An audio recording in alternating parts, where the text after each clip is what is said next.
Hello friends, welcome to smart friends. ನೀವೆಲ್ಲ ಅನ್ಕೊಂಡಿರ್ಬೋದು ಈಗ ಟಾಪ್ ಇಂಜಿನಿಯರಿಂಗ್ ಕಾಲೇಜಲ್ಲಿ ಸೀಟ್ ಸಿಕ್ಕರೆ ನನಗೆ ಇಮಿಡಿಯೇಟ್ಲಿ ಆಫ್ಟರ್ ಕಂಪ್ಲೀಟ್ ಇಂಜಿನಿಯರಿಂಗು ನನಗೆ ಜಾಬ್ ಸಿಗುತ್ತೆ, ನಾನು ಎಫರ್ಟ್ ಹಾಕೋದು ಬೇಡ, ಟಾಪ್ ಕಾಲೇಜಲ್ಲಿ ಅಲ್ಲಿ ಪ್ಲೇಸ್ಮೆಂಟ್ ಬಂದೇ ಬರುತ್ತೆ, ನಮಗೆ ಕಂಪ್ನೀಸ್ ಅವರು ನಮಗೆ ತೊಗೋತಾರೆ ಅಂತ ಭಾಳ ಸ್ಟೂಡೆಂಟ್ಸ್ ಥಿಂಕ್ ಮಾಡ್ತಾ ಇದ್ದಾರೆ. Friends, reality of engineering college ನೋಡೋದಾದರೆ ಫ್ರೆಂಡ್ಸ್, ಕಾಲೇಜ್ ಅವರು 100% ಪ್ಲೇಸ್ಮೆಂಟ್ ಅಂತ ಹೇಳ್ತಾರೆ, 80% ಅಂತ ಹೇಳ್ತಾರೆ. ಆಮೇಲೆ ನಿಮ್ಮ ಕಾಲೇಜ್ ಜಾಯ್ನ್ ಆದ ತಕ್ಷಣ ನಿಮಗೆ ಜಾಬ್ ಪಕ್ಕ ಸಿಗುತ್ತೆ, ಪ್ಲೇಸ್ಮೆಂಟ್ಸ್ ಇರುತ್ತೆ, ಕಂಪ್ನೀಸ್ ಬಂದೇ ಬರುತ್ತೆ, ಕಂಪ್ನೀಸ್ ತಗೋತಾರೆ ಅಂತ ಹೇಳ್ತಾರೆ. ಫ್ರೆಂಡ್ಸ್, ಇದು ರಿಯಾಲಿಟಿ ಅಲ್ಲ.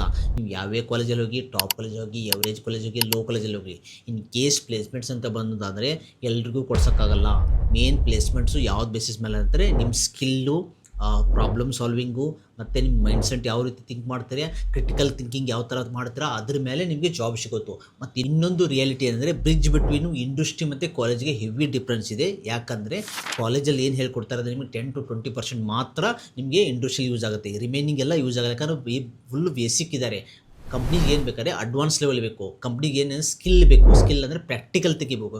ಕಾಲೇಜಲ್ಲೆಲ್ಲ ಥಿಯರಿ ಹೇಳ್ತಾ ಇದ್ದಾರೆ, ಪ್ರಾಕ್ಟಿಕಲ್ಗೆ ಫೋಕಸ್ ಮಾಡ್ತಾ ಇಲ್ಲ. ಸೊ ಮೇನು ನಿಮಗೆ ನಿಮ್ಮ ಹತ್ರ skill, problem solving, critical thinking, mindset ನಿಮ್ಮದು ಏನಂದರೆ ಅಡ್ವಾನ್ಸ್ ಥಿಂಕಿಂಗ್ ಮೈಂಡ್ಸೆಟ್ ಇದ್ದರೆ ನಿಮಗೆ ಜಾಬ್ ಪಕ್ಕ ಸಿಗುತ್ತೆ. ಈ ಒಂದು ನಿಮ್ಮ ಎವರೇಜ್ ಕಾಲೇಜ್ ಆಗಿರ್ಬೋದು, ಲೋ ಕಾಲೇಜ್ ಆಗಿರ್ಬೋದು, ಟಾಪ್ ಕಾಲೇಜ್ ಆಗಿರ್ಬೋದು. ಮತ್ತು ಟಾಪ್ ಕಾಲೇಜಲ್ಲಿ ಸಿಕ್ಕ ತಕ್ಷಣ ನನಗೆ ಅಲ್ಲಿ ಜಾಬ್ ಸಿಗುತ್ತೆ ಅನ್ನೋದಂತೂ ಸುಳ್ಳು ಮಾತು. ಅಲ್ಲಿ ನಿಮಗೆ ಯಾವ ಕಾಲೇಜಲ್ಲಿ ಸಿಕ್ಕರೂ ನಿಮಗೆ ನಿಮ್ಮ ಎಬಿಲಿಟಿನೇ ಜಾಬ್ ಸಿಗೋದು. ಜಸ್ಟ್ ಅವ್ರ ಕಂಪ್ನಿ ಕರೆಸ್ಬೋದು, ನಿಮಗೆ ಅಪಾರ್ಚುನಿಟಿ ಕೊಡ್ಬೋದು, ಬಟ್ ನೀವು ಜಾಬ್ ತೊಗೊಳೋದಲ್ಲ ನಿಮ್ಮ ಕೈಯಲ್ಲಿದೆ.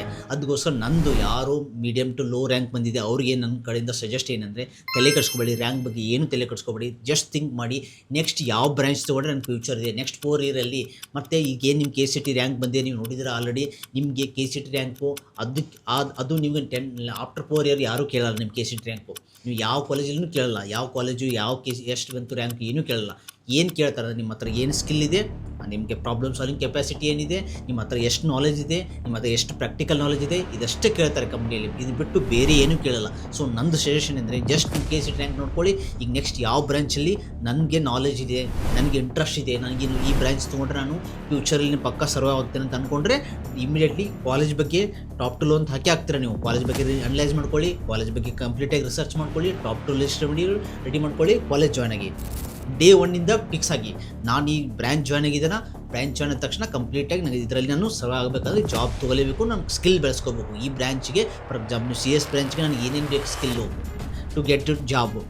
4 ಇಯರ್ ಆದಮೇಲೆ ನಂಗೆ ಜಾಬ್ ಬೇಕಂದರೆ ನಾನು ಏನೇನು ಮಾಡಬೇಕು, ಯಾವ ಥರ ಕಂಪ್ನೀಸ್ ಅಪ್ರೋಚ್ ಮಾಡ್ಕೋಬೇಕು, ಮತ್ತು ಯಾವ ಥರ ಆಫ್ ಕ್ಯಾಂಪಸ್ ಅಟೆಂಡ್ ಮಾಡಬೇಕು, ನಿಮ್ಮ ಹತ್ರ ಯಾವ ಸ್ಕಿಲ್ ಬೆಳೆಸ್ಕೋಬೇಕು, ಇದನ್ನ ಅಷ್ಟೇ ಯೋಚನೆ ಮಾಡಬೇಕು. ನೀವು ಕಾಲೇಜ್ ಬಗ್ಗೆ ತಲೆ ಕೆಡಿಸ್ಕೊಬೇಡಿ. ಕಾಲೇಜ್ ನಿಮ್ಮದು ಅಲ್ಲಿ ಮಾರ್ಕ್ಸು, CGPA ಅಲ್ಲಿ ಫೋಕಸ್ ಮಾಡಬೇಕು, ಸೆಕೆಂಡರಿ. ಅದು ಬಿಟ್ಟು ಸ್ಕಿಲ್ ಯಾವ ಥರ ಬೆಳೆಸ್ಕೋಬೇಕಂತ ಯೋಚನೆ ಮಾಡ್ಕೋಬೇಕು. ಇಷ್ಟು ಯೋಚನೆ ಮಾಡಿಕೊಂಡ್ರೆ ನನ್ನ ಪ್ರಕಾರ ನಾನು ಲಾಸ್ಟ್ 5 ಇಯರಿಂದ ಅಪ್ಡೇಟ್ ಕೊಡ್ತಾ ಇಲ್ಲ. ನಿಮ್ಮ ಹತ್ರ ಸ್ಕಿಲ್ಲು ಒಂದು ನಮ್ಮ ಕಂಪ್ನಿಯಿಂದ ರನ್ ಮಾಡ್ತಾ ಇಲ್ಲ, ನಾವು ಯಾರನ್ನ ಹೈರ್ ಮಾಡ್ತೀವಿ, ಯಾರ ಹತ್ರ ಸ್ಕಿಲ್ ಇದೆ ಅದಷ್ಟೇ ನೋಡ್ತೀವಿ. ನಾವು ಯಾವ ಕಾಲೇಜು CGPA ಏನು ಚೆಕ್ ಮಾಡಲ್ಲ, ಈ ಒಂದು ಯಾವ ಕಂಪ್ನೀಸಲ್ಲೂ ಚೆಕ್ ಮಾಡಲ್ಲ.